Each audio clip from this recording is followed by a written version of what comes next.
The debris had been drifting for 3 months. Admiral Kael Vorentis stood at the observation window of his command ship and watched the wreckage float. Pieces of hull plating, shattered weapons arrays, the broken remains of ships that had been, 90 days ago, the most powerful fleet the Theran Dominion had ever assembled.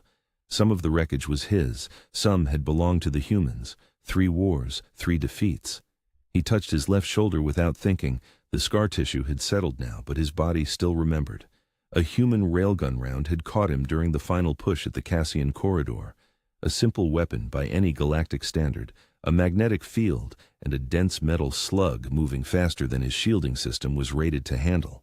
No exotic engineering, no quantum fields, just physics, applied with total and unhesitating commitment.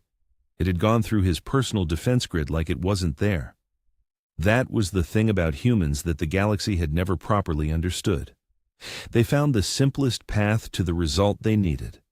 Then they built it fast in large numbers and used it with a precision that somehow felt almost reluctant, like they were genuinely sorry about the whole business, like they wished things had gone differently. His communications officer appeared in the doorway. Lieutenant Sarah Venn. She had served with him for 9 years, reliable in the specific way that comes from working through genuinely difficult situations together. Admiral. The emergency session begins in 40 minutes. All delegations confirmed. He didn't turn from the window. All of them? All of them, sir. The Orveth Collective, Voren Syndicate, the 9 independent systems, and the Elder Council. He turned at that. The Elder Council hadn't attended a joint session in over 250 years. They watched. They occasionally sent recommendations. They did not show up. They're showing up now, Venn confirmed quietly. He looked back at the wreckage. What does that tell you? She thought about it. That whatever comes next, everyone wants to be in the room when it happens. He nodded slowly. Transport ready in 20 minutes.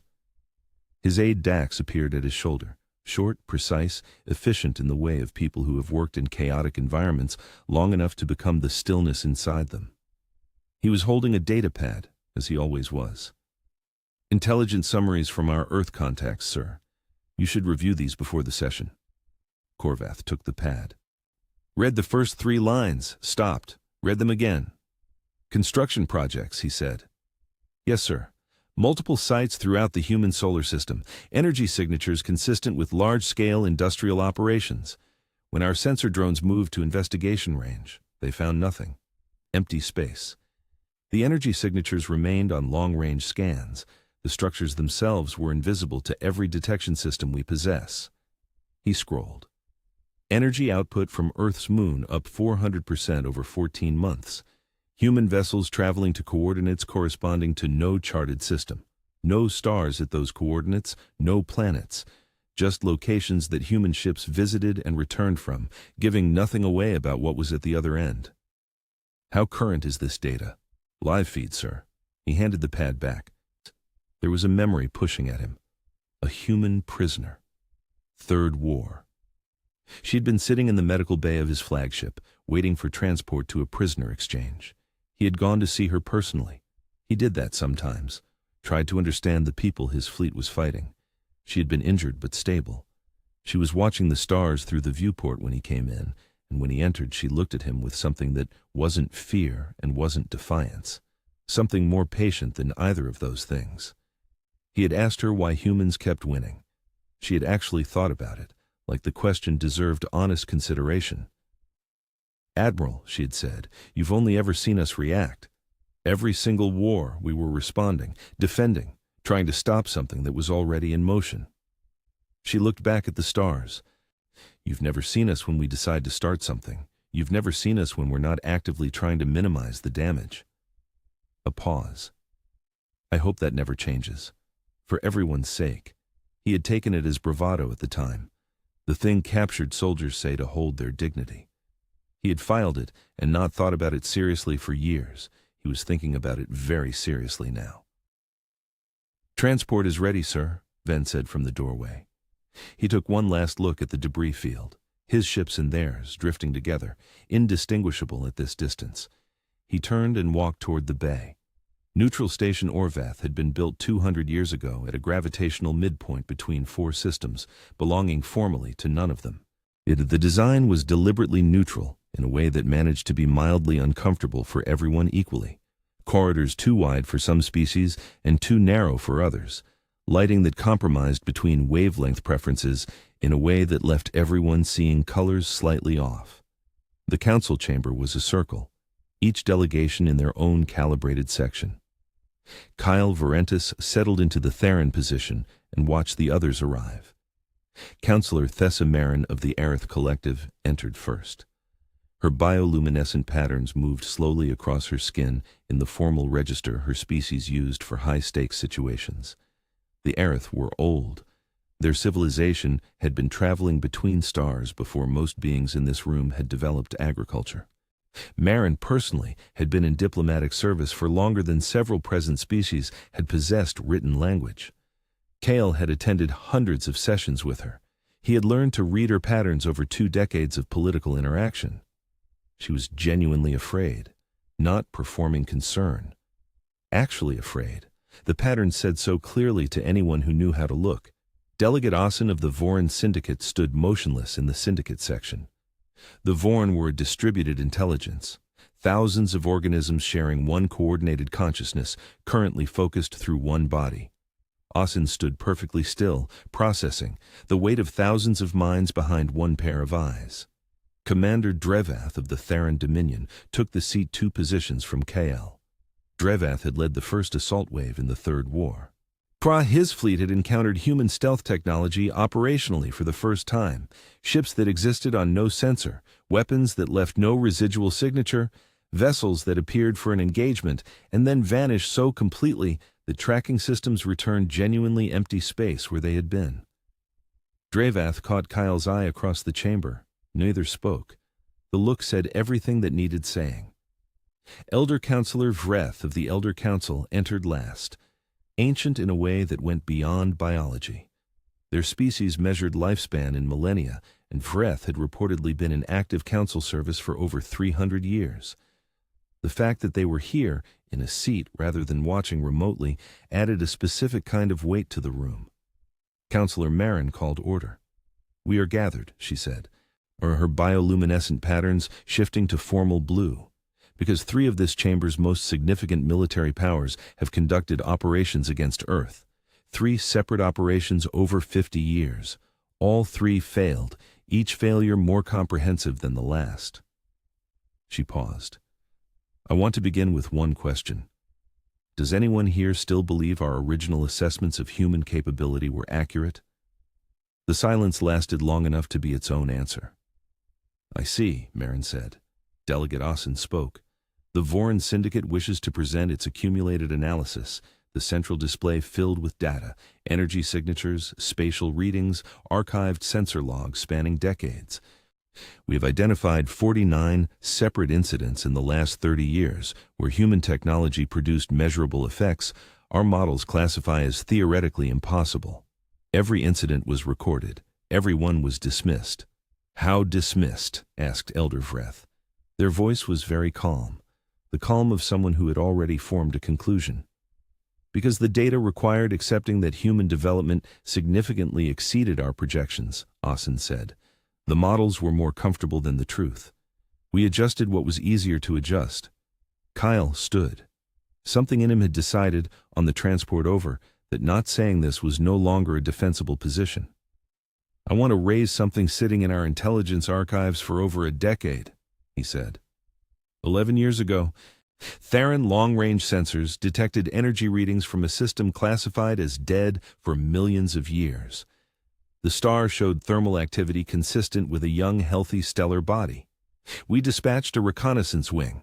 By the time they arrived, the star was fully active, normal in every measurable way, as if it had never been cold. Marin was very still. What classification did that receive? Sensor malfunction, filed and archived. He looked at the chamber. "I believe we witnessed humans restarting a dead star. I believe we recorded it, decided it was impossible, and buried it, because the alternative was too unsettling to address." Marin waited before speaking. 15 years ago, Aerith explorers encountered a planetary body that appeared on no catalog. Material composition inconsistent with natural formation. Geological features arranged with deliberate precision. When our ships approached within 50,000 kilometers, the planet ceased to be present, not hidden, not moved rapidly, simply no longer there. Elder Vreth, not hidden. Not hidden, Marin confirmed. 12 witnesses, complete sensor records. Our scientific board declined to ratify their findings. Archived as navigational anomaly. ASIN. The syndicate detected structures in open space, larger than moons, manufacturing signatures. Ships sent to investigate found empty space, filed as sensor error. 3 separate civilizations, Kael said. 3 dismissed incidents, all documented, all pointing the same direction. He let that settle. We have watched humans fight wars for 50 years, watched them struggle and take losses and rebuild. We thought we were seeing the ceiling of what they could do. He paused. What if we were looking at the floor? What do you think they were actually hiding? Drop your answer in the comments right now, because the answer was about to arrive. Elder Vreth spoke. The Elder Council has observed human civilization for approximately 70 years. We have records not previously shared with this body. We chose not to share them because we calculated that premature disclosure could increase the probability of conflict rather than reduce it. The chamber stirred. We were waiting for the appropriate moment, Vreth continued. That moment appears to be now. What they showed covered decades of careful, quiet observation. The Elder Council's instruments were ancient technology, refined beyond anything contemporary science could match. What the records showed was patient and systematic and deeply unsettling. 40 years ago, nothing unusual. A young civilization working with recently acquired technology. Then, slow changes, spread across years, energy patterns that matched no known industrial process. Brief construction signatures that vanished before investigation, navigation to coordinates that led nowhere on any chart. The pace of change had accelerated around the time of the Second War. While the Voren Syndicate was actively fighting Earth, Elder sensors had detected energy signatures in the outer Sol system that their analysts had flagged as extraordinary. Not weapons, not military hardware, something that didn't fit any existing category.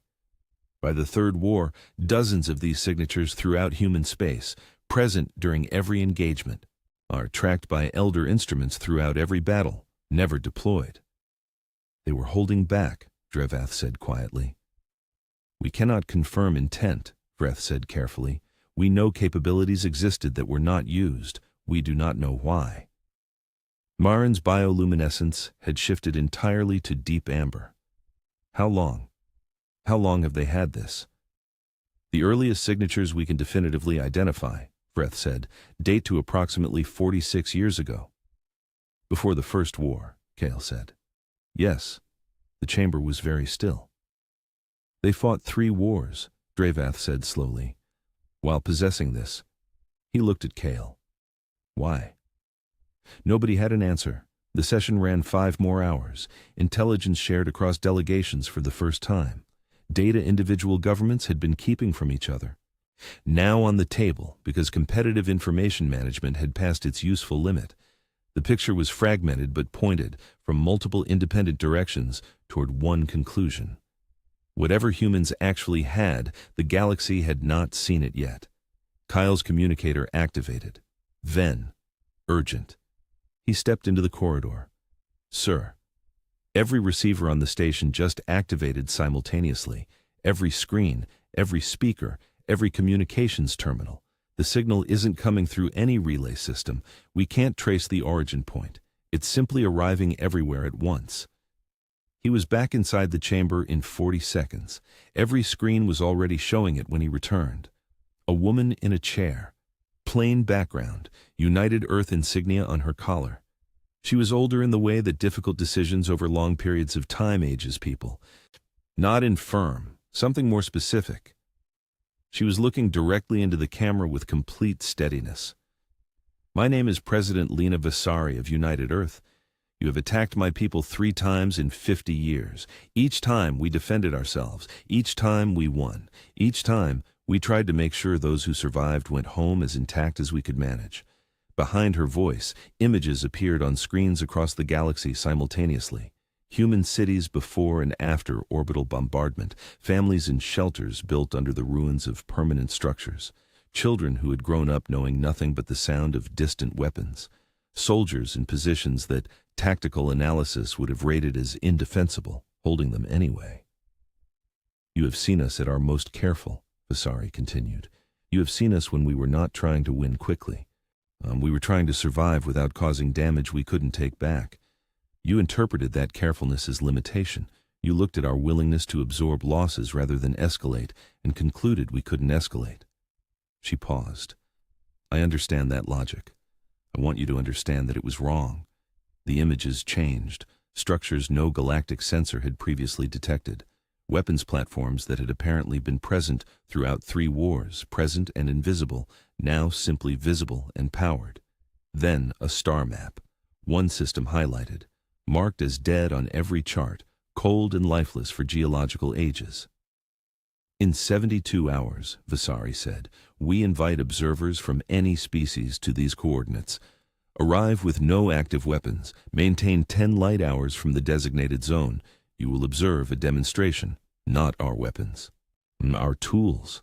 Come and watch, then decide. Her expression shifted. The next act of aggression against humanity or our allies will be answered with a response we have not previously deployed. We have been fighting the careful way. The careful way has a limit. We have reached it. She stood. Behind her, Earth from space, blue and green, beautiful and visible around it now, barely but unmistakably, a defensive grid of such density and layered precision that looking at it strained any optical system in the chamber. Not satellites, not standard platforms, something else entirely, filling the space around the planet in 3 dimensions from the surface to the outer edge of the system. Choose wisely, she said. The next move is yours. The transmission ended. Everywhere, at the same moment, silence. Counselor Marin spoke first, or her patterns had gone almost entirely dark. When I was young, she said, I studied the great turning points in galactic history, the moments when something changed at a fundamental level. She looked at the dark screens. I always assumed I would recognize one when I was standing in it. Kael said nothing. He was already composing his message to Theron Command. 1 line. We attend the demonstration. The Theron observation vessel arrived at the coordinates with 8 hours to spare. They were not first. Orveth cruisers already held position at the 10 light-hour boundary. Elder Council vessels, flat and dark and barely visible against the starfield. Syndicate observation platforms running passive sensors in every mode they possessed. Over the following hours, more ships arrived. Why, civilizations that hadn't fought in any of the 3 wars but had watched carefully. Species Kael couldn't identify at all, who had apparently received the same transmission and made the same decision. 290 vessels in total, everyone at the 10 light-hour mark, everyone with weapons offline. The humans had sent 1 ship. Kael looked at it on his sensor display for a long time. 280 meters, his sensor operator said. She had run 3 calibration checks. His own command vessel was over 2 kilometers long. The single human ship at the center of 290 observation vessels was smaller than Neutral Station Orveth's administrative block. No visible weapons, nothing registering as shielding, nothing that said military in any language the galaxy used. Ven. He didn't look away from the display. Sir, what do you see on those sensors? A very small ship, sir. Yes, he said. That's exactly what I see. The shared channel opened. A man's voice this time. Even. Professional. This is Captain Doran Hess of the United Earthship Ardent. Thank you for attending. Please maintain current positions throughout the demonstration.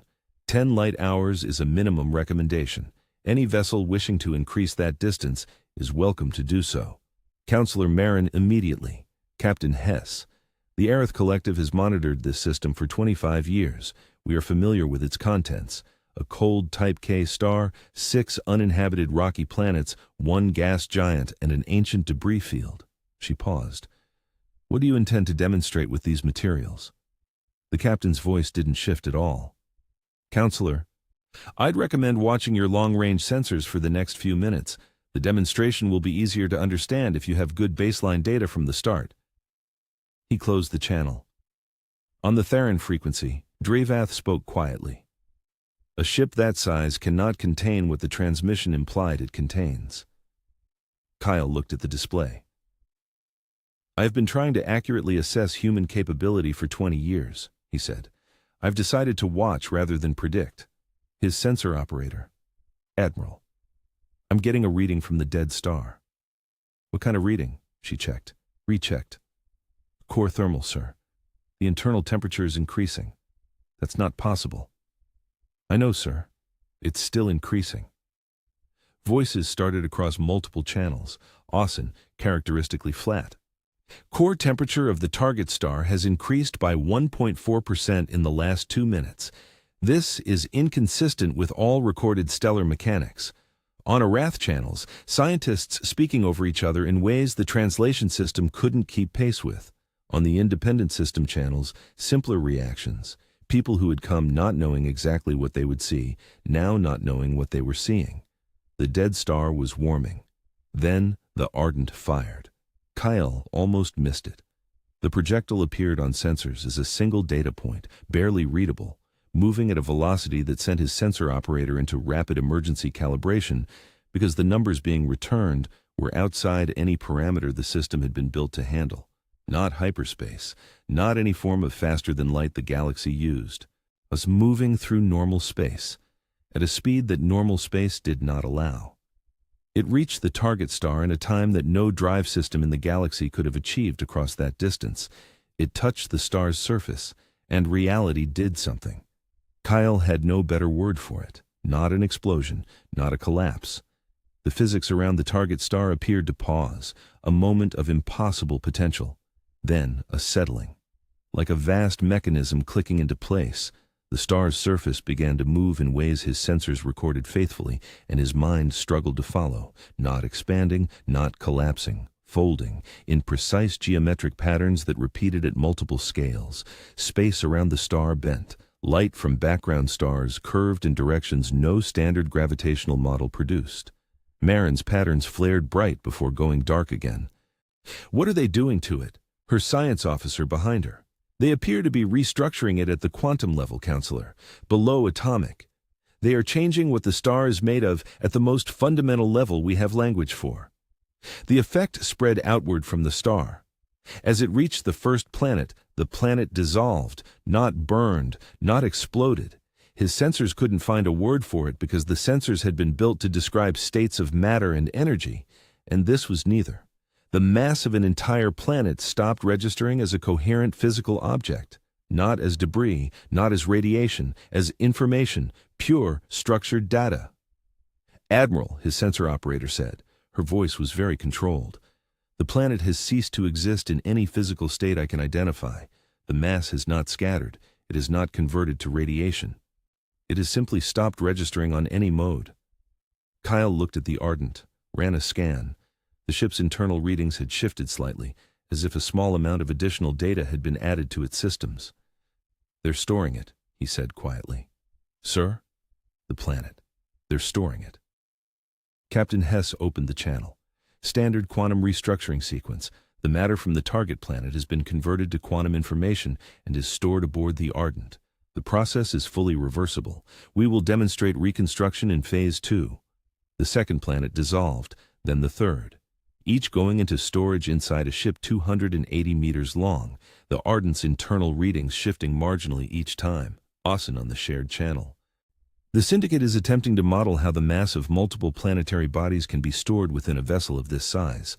We do not have a framework for this. Captain Hess, Kael transmitted, how much storage capacity does the Ardent carry? Enough for this project, Admiral. And your larger vessels? A pause. I'd recommend focusing on what we're demonstrating right now. You'll find it makes the point adequately. The gas giant dissolved. A world that had orbited this cold, dead star since before any species in the observation fleet had developed fire, went quietly into storage inside a ship smaller than some of the observation vessels watching it happen. Where a solar system had existed, There was now empty space in a star burning warm and steady, a star that had been cold for millions of years, now alive. Phase 1 complete, Hess said. Beginning Phase 2. Reconstruction with improvements. The empty space around the star began to shimmer. It started at the edges of his perception, a quality of the space that was slightly different from the surrounding dark. Then slowly, the shimmer developed structure, outlines that resolved into surfaces. The first planet came back, same orbital radius, same approximate mass class, but different. His sensors told him the differences immediately. A sphere within fractions of mathematical perfection. 2 new moons where one had been, positioned at angles, his orbital mechanics module flagged as optimized for tidal stability across billions of years. Atmospheric composition, his analysis system rated as far more favorable for life than the original readings had shown. Then the second planet. Then the third. Each one returning improved. Continents arranged for optimal climate circulation, geological formations that would function as natural energy systems, tidal mechanics calibrated to run without significant drift for longer than most civilizations expected to exist. A solar system taken apart and rebuilt better, in 4 hours, by one ship. Hess, demonstration complete. All planetary bodies have been restored with improvements. Atmospheres are within habitable parameters. Geological systems are stable. Tidal mechanics are calibrated for long-term operation. She paused. This is a construction tool. It requires precision and care. An uncontrolled application would produce significantly different results.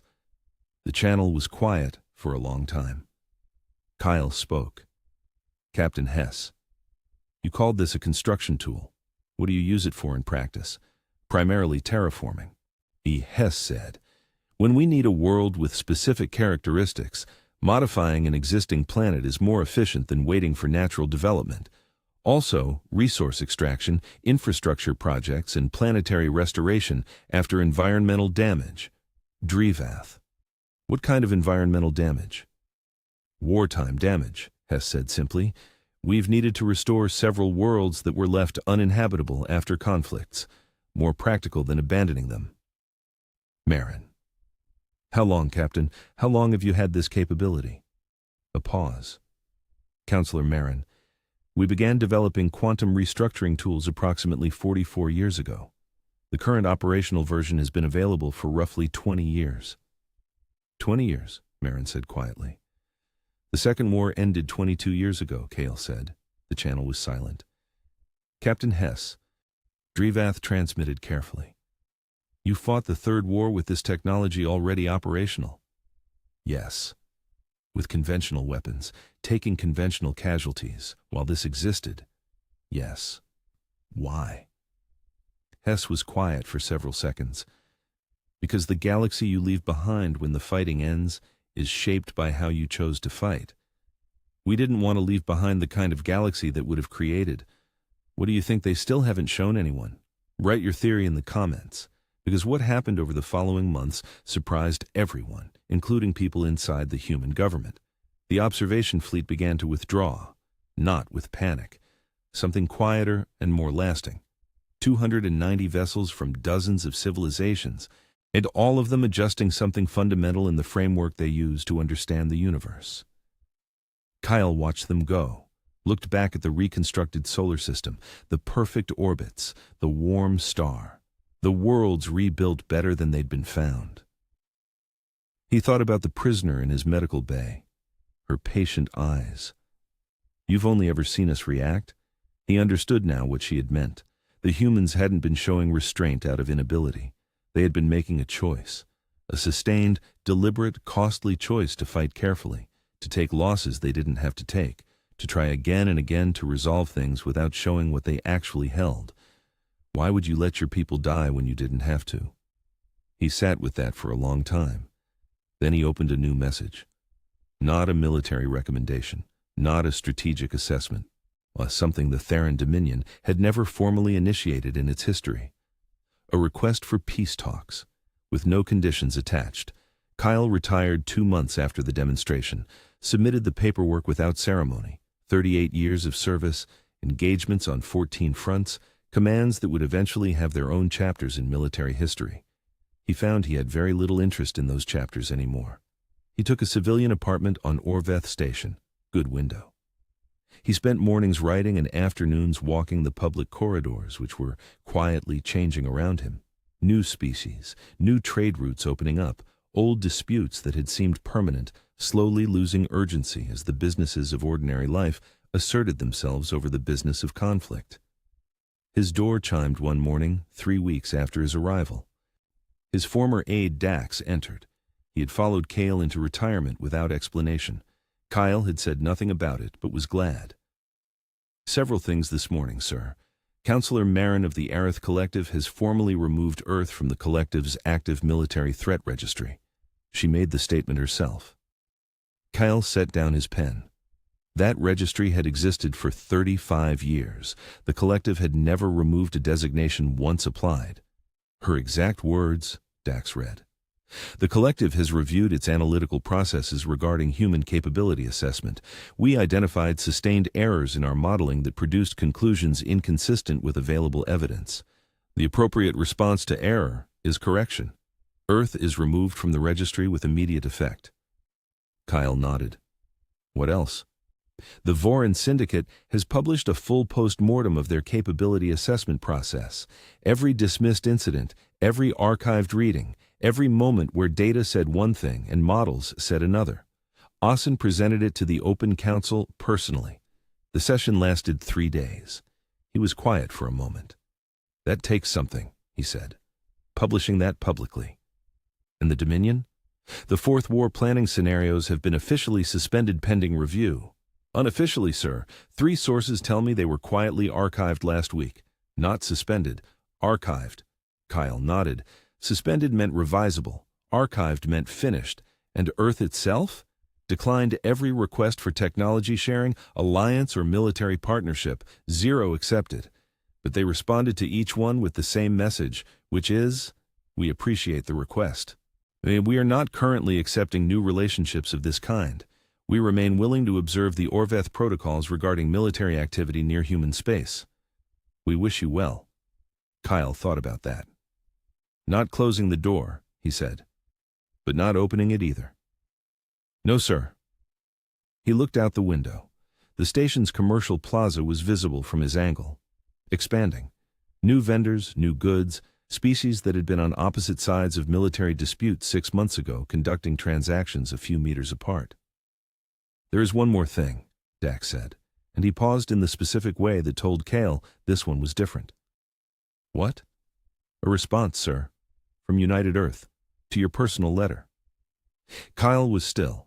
He had sent the letter 3 weeks ago, not official, not on Dominion stationery, a personal message through civilian channels, and he had not used his rank, only his name. He had written about 3 wars and a career built on studying opponents and executing objectives, about a prisoner who had said something that stayed with him for years before he understood it, about watching a dead star return to life and a solar system rebuilt in 4 hours and not being able to articulate what that made him feel, except that something he had believed about himself and about how the galaxy worked was wrong. He had not asked for anything. He had only said what needed saying. He had not expected a reply. Dax handed him the pad, 3 paragraphs. He read slowly. "Admiral Vorentis, we read every personal message we receive. The volume since the demonstration has been significant. We read everyone. Your letter was passed to President Vasari directly. She asked me to respond in person. First, she wants you to know that the decision not to deploy what we had was argued inside our government for years. It was not unanimous. It cost us people who would not have died if we had been less careful. She does not want you to imagine it was easy. Second, the reason we made that choice was not strategic calculation. It was because of the kind of galaxy we wanted to exist in when the fighting was finally over. We knew we could end the conflicts quickly. We did not know what kind of civilization we would be afterward if we had. We decided we would rather find out the slower way. Third, President Vasari asked me to tell you that your letter was among the more meaningful ones we have received, not because of what you asked for, because you didn't ask for anything. You said a true thing. That matters more than most people understand. With respect, Office of the President, United Earth. Kyle read it twice more, set the pad down, looked out the window at the station and the stars beyond it. The kind of galaxy we wanted to exist in when the fighting was over. He thought about 38 years, about debris fields and medical bays, about a prisoner's patient eyes, about a star warming from the inside after millions of years of cold, about planets dissolved and rebuilt better in 4 hours, about what it meant to carry something like that and choose not to use it, about what it cost, about why someone would pay that cost deliberately over decades when no one could make them. Dax, he said. The memoir. I need to add a final section. What section, sir? About what power is actually for, Kael said. Not what it can do, what it's for. The difference between possessing something and deciding what it means. He picked up his pen. About what the humans understood that we never did. That strength isn't measured in what you deploy. It's measured in what you choose not to. And in understanding why that choice matters more than the capability itself. He began to write. Outside, the station continued its quiet change. An Orveth trading vessel docked at the commercial bay. A syndicate transport with civilian registry moved toward the residential section, carrying goods from systems that had been enemies 4 months ago. Somewhere out in the dark, humans were doing what they had always done, building, planning, keeping the full measure of what they were to themselves, not hiding from consequences. Simply because they had looked at the galaxy they wanted to live in and worked backward from that image to decide how to act. And now the galaxy was changing, without announcement, without any formal declaration, simply because the cost of not changing had become visible, and the beings who had made it visible had done so with as little damage as possible and had asked for nothing in return except to be left alone. In the quiet of his apartment, Kyle wrote, the stars outside the window were the same as they had always been. But something between them was different now. The age of assuming that force was the only language worth speaking was ending. Not because anyone had forced it to end, because someone had shown at great cost and over a very long time that there was another language, and had spoken it clearly. While everyone else was still learning to shout,